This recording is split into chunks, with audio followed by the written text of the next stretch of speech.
오늘 함께 보실 하나님의 말씀 열왕기상 17장 8절부터 16절까지의 말씀입니다. 여호와의 말씀이 엘리야에게 임하여 이르시되 너는 일어나 시돈에 속한 사르밧으로 가서 거기 머물라. 내가 그곳 과부에게 명령하여 내게 음식을 주게 하였느니라. 그가 일어나 사르밧으로 가서 성문에 이를 때 한 과부가 그곳에서 나뭇가지를 줍는지라. 이에 불러 이르되 청하건대 그릇에 물을 조금 가져다가 내가 마시게 하라. 그가 가지러 갈 때에 엘리야가 그를 불러 이르되 청하건대 내 손에 떡 한 조각을 내게로 가져오라. 그가 이르되 당신의 하나님 여호와께서 살아계심을 두고 맹세하노니 나는 떡이 없고 다만 통에 가루 한 움큼과 병에 기름 조금뿐이라. 내가 나뭇가지 둘을 주어다가 나와 내 아들을 위하여 음식을 만들어 먹고 그 후에는 죽으리라. 엘리야가 그에게 이르되 두려워하지 말고 가서 내 말대로 하려니와 먼저 그것으로 나를 위하여 작은 떡 한 개를 만들어 내게로 가져오고 그 후에 너와 내 아들을 위하여 만들라. 이스라엘의 하나님 여호와의 말씀이 나 여호와가 비를 지면에 내리는 날까지 그 통의 가루가 떨어지지 아니하고 그 병의 기름이 없어지지 아니하리라 하셨느니라. 그가 가서 엘리야의 말대로 하였더니 그와 엘리야와 그의 식구가 여러 날 먹었으나 여호와께서 엘리야를 통하여 하신 말씀같이 통의 가루가 떨어지지 아니하고 병의 기름이 없어지지 아니하니라. 아멘. 우리가 지난 3주 동안 하나님 나라라는 주제로 하나님의 말씀을 살펴보고 있습니다. 하나님의 나라는 하나님의 왕국을 말합니다. 왕국은 왕이 다스리는 나라죠. 그래서 하나님의 나라는 결국 하나님께서 왕으로서 다스리시는 나라를 말합니다. 예수님을 믿는 우리가 언젠가 가게 될 천국에서는 완성된 하나님의 나라를 우리가 살게 될 것입니다. 그래서 진정한 하나님의 나라는 역사의 마지막에 오게 될 새 하늘과 새 땅, 그리고 새 예루살렘 성을 말해요. 그런데 그곳만 하나님의 나라인 것은 아닙니다. 예수께서 이 땅에 오셔서 귀신을 쫓아내심으로 인하여서 이 땅에 하나님께서 다스리시는 나라가 이미 임하였습니다. 귀신은 하나님과 아무 상관이 없었지만 우리는 하나님과 깊은 관계가 있죠. 하나님의 백성입니다. 하나님의 백성이라는 말은 하나님을 왕으로 모시고 사는 백성이다라는 말입니다. 그 하나님의 백성으로서 이 땅에서 어떻게 하나님을 왕으로 모시고 우리가 하나님의 왕국을 이 땅에서부터 살아갈 수 있느냐, 이것이 우리가 지금 계속 살펴보고 있는 주제입니다. 이 땅에서 하나님의 왕국을 어떻게 우리가 살아갈 수가 있는가. 지난주에 살펴본 엘리야 이야기의 첫 번째 부분에서는 우리가 하나님의 돌보심으로 산다고 하였습니다. 하나님의 백성은 능력이 있으신 하나님의 돌보심으로 이 땅에서 하나님 나라를 살아갈 수가 있습니다. 이제 계속 이어지는 말씀을 살펴보겠습니다. 선지자 엘리야가 그 선포한 하나님의 말씀대로 이스라엘 땅에 비가 내리지 않았습니다. 비가 내리지 않으니까 얼마 후에 엘리야가 지금 머물고 있는 그릿 시냇가, 그릿 강가가 말라버렸어요. 단지 이스라엘 사람들뿐 아니라 이제 엘리야도 물을 구할 수 없는 상황이 된 것입니다. 그때 하나님의 말씀이 임하였습니다. 8절을 보시면 여호와의 말씀이 엘리야에게 임하여 이르시되라고 나오죠. 어떻게 말씀하십니까? 너는 일어나 시돈에 속한 사르밧으로 가서 거기 머물라. 내가 그곳 과부에게 명령하여 내게 음식을 주게 하였느니라. 아멘. 하나님께서는 하나님의 사람을 향한 대책을 가지고 계셨어요. 이제는 까마귀가 아닌 사람을 통하여서 엘리야를 공급할 계획을 가지고 계셨습니다. 하나님께서는 시돈에 속한 사르밧으로 가서 거기 머물라고 하세요. 거기 한 과부에게 엘리야를 공급하도록 명령하셨다, 이렇게 말씀하시죠. 이 말씀을 자세히 보면요, 깊은 의미가 담겨 있습니다. 하나님께서 엘리야에게 가라고 하신 곳이 어디입니까? 시돈에 속한 사르밧입니다. 시돈, 어디서 들어본 적이 있으시죠? 언제 들어보셨냐면 열왕기상 16장 31절 거기에 나오는데, 지금 엘리야가 도전한 대상인 아합, 그 아합의 아내 이세벨이죠. 이세벨의 고향이 어디냐면 시돈입니다. 시돈 사람의 왕 엣바알의 딸 이세벨이라고 나오죠. 이세벨의 고향이 시돈이에요. 지금 엘리야가 대적하고 있는 아합 왕의 왕비, 그쵸? 이세벨의 고향이 시돈인 겁니다. 그러니까 지금 시돈에 속한 사르밧에 가라는 말은 적진의 한복판에 가라는 말과 같습니다. 이세벨의 고향 나라이자 바알과 아세라를 섬기는 본거지에서 머물라고 하십니다. 이것만으로도 사실은 쉽지 않은 상황이죠. 그런데 그곳에서도 과부에게 가서 공급받으라고 하세요. 어디 부잣집에 가서 공급받아라가 아니에요. 과부에게 가라고 하신 겁니다. 당시의 과부는 생계를 유지할 수 있는 사람인 남편을 잃고 안 그래도 살 길이 막막한 사람이에요. 그리고 그 사람은 시돈 사람인 이방인입니다.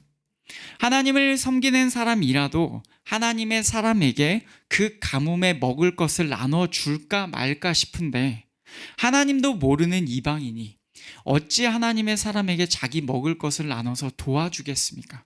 지금 이런 상황이 생각해보면 갈수록 태산입니다. 시돈에 속한 사르밧에 가라, 과부에게 가라. 심지어 그 과부는 이방인입니다. 하나님께서는 엘리야에게 사르밧 과부에게 가라고 하셨지만, 사실은 상황을 생각해보면 도무지 공급받을 수 있는 상황은 아닌 것만 같습니다. 그런데도 엘리야는 이 하나님의 말씀에 순종하여서 갑니다. 기꺼이 가요. 그리 시냇가에서 일어나서 사르밧으로 갑니다. 성문에 들어서요. 그러자 하나님께서 말씀하신 과부 여자를 만납니다. 그때 그 여자가 뭐하고 있냐면 나뭇가지를 줍고 있습니다. 엘리야가 말합니다. 우선은 그릇에 물을 조금 가져다 달라고 하자 여자가 가지러 갑니다. 아마도 마실 물이 있기는 했던 것 같습니다. 그때 엘리야가 떡 한 조각도 가져오라고 덧붙입니다. 그러자 그 여자가 이렇게 대답합니다. 12절을 보시면, 당신의 하나님 여호와께서 살아계심을 두고 맹세하노니 나는 떡이 없고 다만 통에 가루 한 움큼과 병에 기름 조금뿐이라. 내가 나뭇가지 둘을 주워다가 나와 내 아들을 위하여 음식을 만들어 먹고 그 후에는 죽으리라. 떡이 없대요. 그리고 통에 가루 한 움큼과 병에 기름 조금뿐이 없다고 말합니다. 이제 나뭇가지 둘을 모아서 불을 떼서 그 남은 재료로 음식을 만들어 먹고 그 후에는 죽는다고 말해요. 먹을 것이 없고 더 이상 살 방법이 막막하니까 이제 마지막 식사를 하고 죽을 준비를 한다는 말입니다. 얼마나 처참한 상황입니까? 한편으로는 비의 신 바알을 섬기고 있는 한복판에서 이런 일이 벌어지고 있다는 것을 마치 고발하는 것만 같습니다. 단지 이 과부만 이렇게 힘들었을까요? 이 과부보다는 상황이 아마도 나았을지 몰라도 사르밧 그 동네 사람들 모두가 힘들어하고 있었을 것입니다. 왜요? 비가 안 오니까 먹을 것이 없어서 그렇습니다. 그런데 좀 이상하지 않습니까? 처음에 하나님께서 엘리야에게 이렇게 말씀하셨거든요. 내가 그곳 과부에게 명령하여 내게 음식을 주게 하였느니라. 과부에게 명령하여 엘리야를 공급하시겠다, 그렇게 하셨다고 해요. 그런데 막상 엘리야가 가서 보니까 사르밧 과부는 하나님의 명령을 알고 있었습니까? 그렇지 않은 것 같아요. 오히려 엘리야가 과부에게 가서 하나님의 명령을 전하였습니다. 음식을 달라고 했어요. 과부는 하나님의 명령을 듣지도 못했고 알지도 못했던 것으로 보입니다. 그리고 아직은 엘리야에게 음식을 줄 생각도 없었어요. 솔직히 말하면 음식을 나눠줄 수 있는 상황이 아닙니다. 그 상황에서 엘리야는 엄청난 부탁을 과부에게 합니다. 13절에 나와요. 두려워하지 말래요. 그리고 마지막 식사 그 한 번 먹을 양 외에는 아무것도 기대할 것이 없던 과부에게 엘리야가 이렇게 말해요. 가서 내 말대로 하려니와 먼저 그것으로 나를 위하여 작은 떡 한 개를 만들어 내게로 가져와라. 얼마나 당돌한 말입니까? 한편으로는 굉장히 이기적인 말 같기도 합니다. 지금 굶어 죽게 생긴 사람한테 음식을 만들어서 나 먼저 달라, 이렇게 얘기하는 것 같아요. 그나마 작은 떡을 달라고 하는 게 그나마의 배려인 것 같고, 뭔가 지금 상황이 굉장히 당돌한 말이고 이기적인 말 같습니다. 그런데 엘리야가 이렇게 당당하게 얘기하는 데에는 이유가 있어요. 14절을 보시면 이스라엘의 하나님 여호와의 말씀이 라고 하면서 하나님의 말씀이 있다는 겁니다. 엘리야의 자신감의 근원은 하나님의 말씀이에요. 그런데 사실은 자기가 이런 말을 한다는 게 아무리 자기가 그런 말을 할지라도 얼마나 민망했겠어요. 그 여자에게 자기가 어떻게 보일지, 하나님께서 또 그 말을 전하는 하나님이 어떻게 그 여자에게 보이실지가 대충 느껴지지 않았겠습니까? 하지만 엘리야는 하나님께서 보내신 선지자입니다. 선지자는 하나님의 말씀을 전해야 해요. 이것이 사명입니다. 그러니까 그 하나님의 말씀에서 먼저 자기를 먼저 먹이라고 하시고 이 약속을 주셨다고 한다면 엘리야의 입장에서는 당연히 전해야 하지 않겠습니까? 또한 분명히 하나님께서 그 과부에게 명령하여 자기를 공급하게 하겠다고 하나님께서 분명하게 말씀하셨기 때문에 엘리야는 이 상황이 다소 민망할지라도 전해야 했던 것입니다. 이 말을 들은 과부는 어떻게 했을까요? 엘리야가 전해준 말대로 하였습니다. 엘리야의 말대로 하였어요. 결국 그 말씀대로 가뭄이 끝나기까지 가루가 떨어지지 않고 기름이 없어지지 않았습니다. 기적을 체험합니다. 통에 가루가 떨어지지 않아요.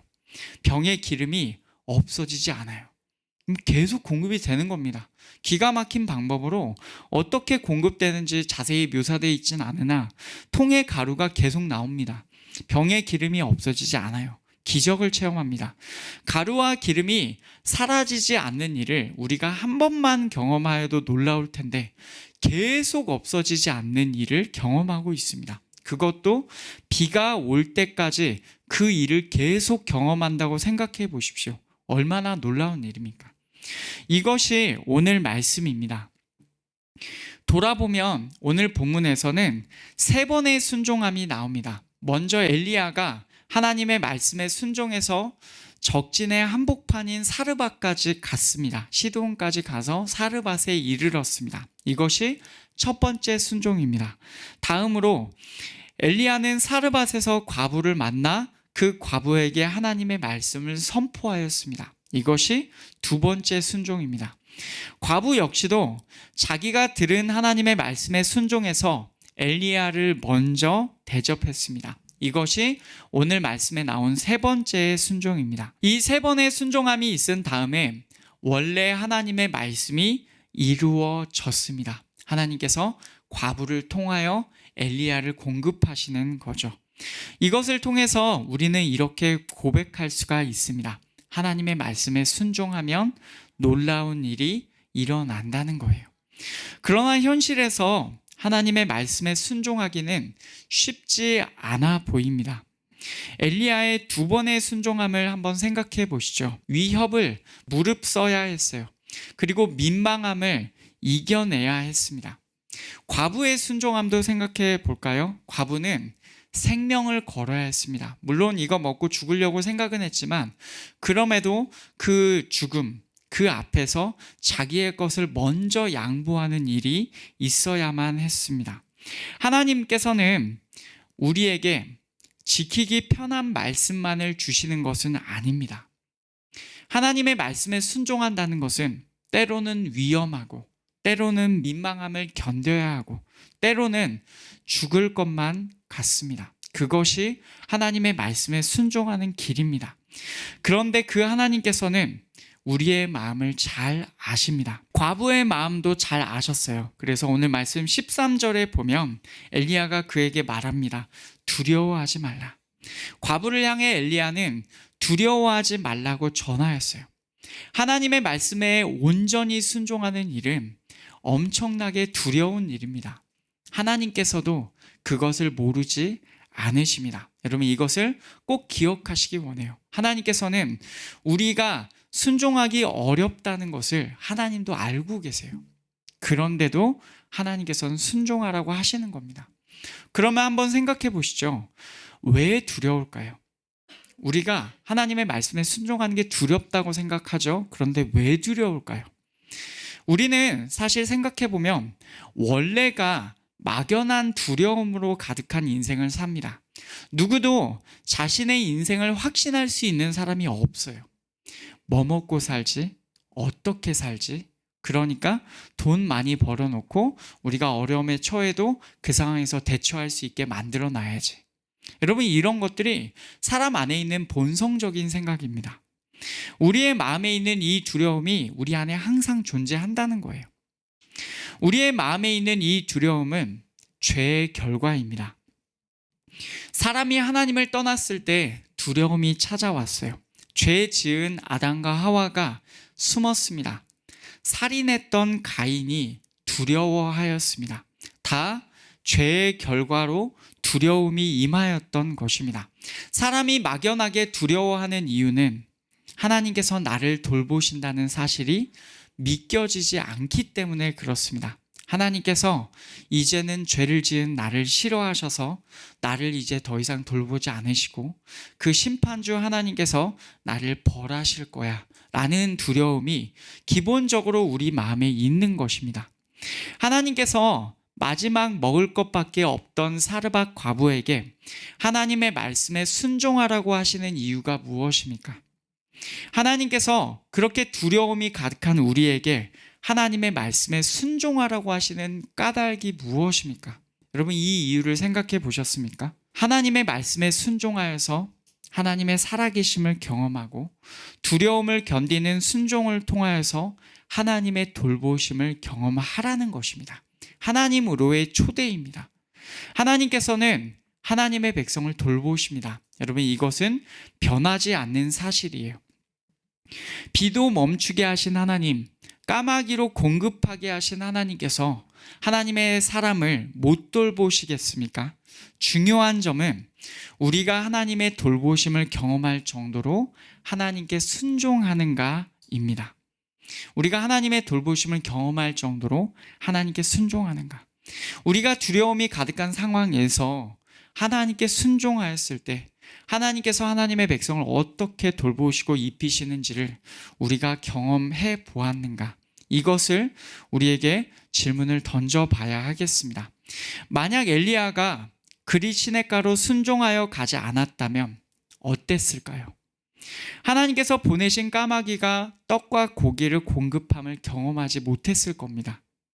자신이 선포한 말처럼 비도 이슬도 오지 않고 이미 아합의 눈밖에 났을 상황에서 그리 시냇가가 아니었다면 엘리야가 얼마나 힘들었겠습니까? 그런데 그리 시냇가에 순종하여 갔을 때 그는 하나님의 돌보심을 경험합니다. 만약 엘리야가 시돈에 속한 사르밧에 가라는 명령에 순종하지 않았다면 하나님 그곳은 적진입니다. 하나님 그곳에는 못 가겠습니다 했으면 어떻게 되었을까요? 만약 그가 민망하다고 해서 과부에게 하나님의 말씀을 선포하지 않았다면 어떻게 됐을까요? 그리고 만약에 과부가 엘리야에게 먼저 떡을 주라는 말씀에 그녀가 순종하지 않았다면 어떻게 되었을까요? 전부가 다 가정의 이야기지만 하나님의 말씀에 순종한다는 것은요, 여러분 이렇게 실제적인 이야기입니다. 우리의 삶과 아주 밀접한 관계가 있어요. 만약에 이 이야기가 우리의 이야기라면 여러분 같은 상황에서 우리의 반응은 어떠할까요? 지금까지는 하나님의 말씀에 순종하였을 때의 상황만 우리가 보았지만 반대로 순종하지 않았을 때의 우리가 상황을 몇 가지 질문을 통해서 생각해 보았습니다. 그렇게 보면 순종하지 않았을 때의 상황 역시 사실은 굉장히 두려운 상황입니다. 여러분 이것을 꼭 기억하기를 원해요. 하나님의 말씀에 순종하지 않는 일도 마찬가지로 두려운 일입니다. 우리가 그 말씀에 순종하지 않았을 때 어떤 일이 일어날지 두렵지 않습니까? 그렇게 생각해 보면 답은 분명합니다. 저는 우리가 하나님께 순종하는 사람들이 되었으면 좋겠습니다. 그래서 매일의 삶에서 하나님의 일하심을 경험하는 자들로 살아가면 좋겠어요.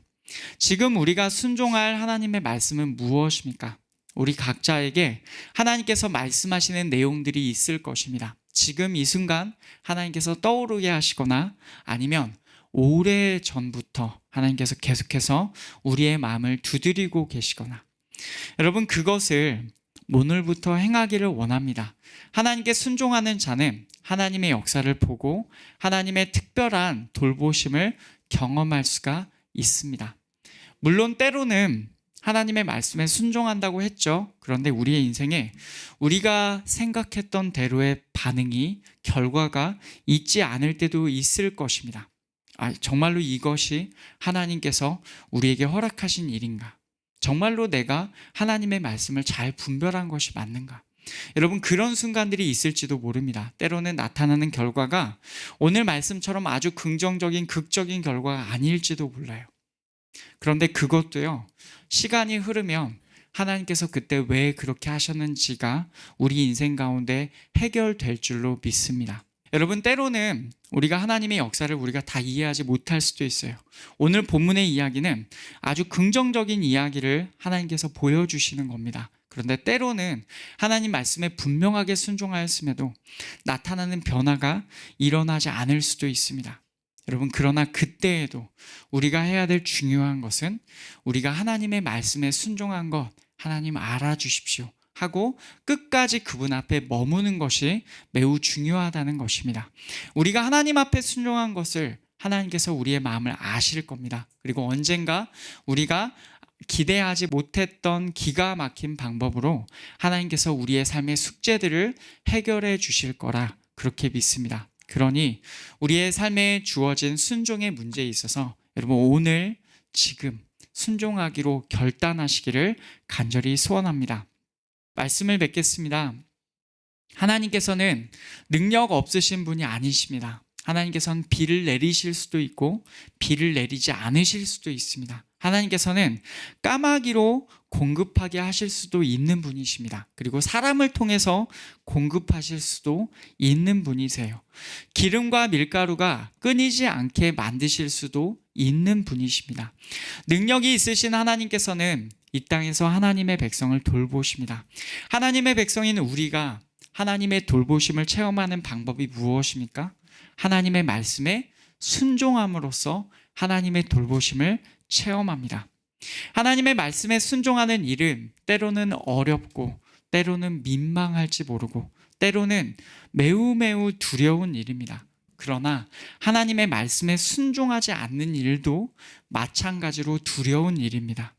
어차피 죄가 있는 우리 인생은 불안하고 두려운 인생이에요. 두려움을 이겨내고 하나님의 말씀에 순종하면 하나님의 돌보심을 경험합니다. 때로 우리의 인생이 꼬인 것처럼 하나님의 말씀에 순종해서 내 인생이 꼬였다고 느껴질지 모르는, 그렇게 인생이 펼쳐진다 할지라도 하나님께 순종한 자는 하나님께서 반드시 돌보신다. 여러분, 이것을 꼭 기억하시기를 원해요. 이처럼 하나님의 사람은 이 땅에서 하나님의 말씀에 순종하면서 살아갑니다. 이 사실을 기억하고 순종함으로 이 땅에서 하나님 나라를 사는 우리가 되기를 간절히 소망합니다.